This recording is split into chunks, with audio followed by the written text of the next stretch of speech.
Absolutely hit it on the head there, Brett. I mean, the last 20 years, we've seen the, club, we've seen select, we've seen travel, whatever title you want to give it. We've seen that grow so much, and there are a lot of positives to that. The opportunities for development, the opportunities for quality coaching, for playing high levels of ball, like that has all been very positive, and that's really shown at the end of the day. I was having a side conversation with somebody the other day, and they, we were talking about just specifically baseball in this area, how much it has grown, and how much it has become more prominent even in the last 20 years. Like, I remember when I was in high school, you would always have one or two teams that would come out of this area and have a shot to win, a state championship. But it seemed like they wouldn't make it very far. They would get kind of beat out early on by a team from Chicago, or a team from, the northern Illinois area.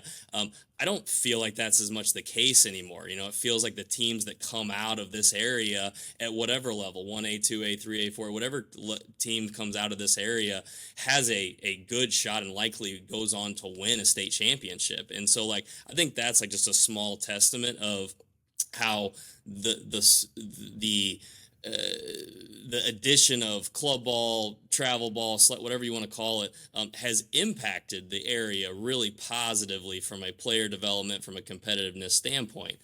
Um, but I think that the challenges of that can be that because it is so widespread, it can cause a stressful situation for families and for players as they kind of try to navigate all of that. We've seen things like at the lowest levels. We know how badly it's affected recreational baseball, and softball. And then as you kind of move up into and you get into the club world and the travel world, every year you're unsure of what your path is. Are you with the right club? Are you with the right trainers?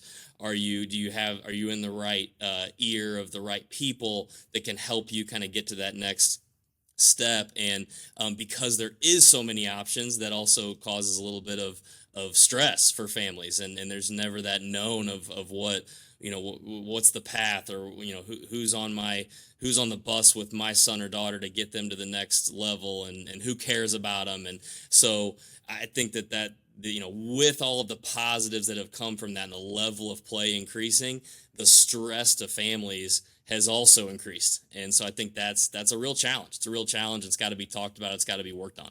There's just so much information out there, but that information, we're still actively learning it as we go. So you may have somebody posting out about the fact that, like, your kid needs to be in, a recruiting program by the time they're X age, or, your kid needs to be in hitting lessons by this age. And like all of these pieces of information, and it's so readily available to us, all the Facebook groups and things like that. So trying to figure out how to stay ahead as the expert of those things to be able to help our family specifically transition through all the different phases. We have to be able to have transitions from 8U to 10U to 12U, 13U, 14U, whatever that is, but that it supports the family and it continues to educate them on, like, what does that transition look like for our family? What does my kid need? What's reality? What's being sold to me versus what they actually need to be successful towards the goals that they have. So I think the problem solving of that is trying to create a space that has all of those transitions for a family, not to feel like they have to go jump into something else because